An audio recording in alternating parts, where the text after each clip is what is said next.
Тэгэхээр боловсролын магадлалын итгэмжлэх үндэсний зөвлөлөөс боловсролын инновац гэдэг симпозиум зохион байгуулж байна. Тэгээ мэдээжээр өнөөдөр дэлхийн даяараа техник технологийн одоо энэ хурцтай хөгжил, за хэмнэл оюун ухаан гэдэг энэ орчин үеийн технологиудын одоо нөлөөгөөр бүх салбарт маш том өөрчлөлтүүд ирж байгаа. Тэгээ боловсролын салбар мэдээжээр бас энэ салбаруудтай нэгэн адилаар өөрчлөгдөх, хөгжих, инновацийг нэвтрүүлэхийн хэрэгцээ шаардлага бол маш их байгаа.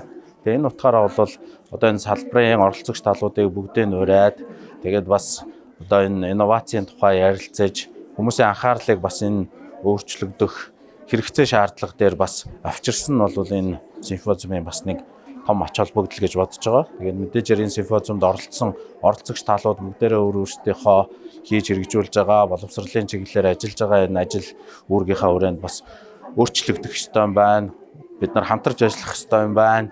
За мэдээжээр улс орныхоо болон дэлхийн нийтийн зорилгоудад бас өөрсдийнхөө хувь нэмрийг оруулах юм байна гэсэн юм дүгнэлтүүдээ нэлээд тодорхой хийгээд авсан гэж ингэж ойлгож байгаа.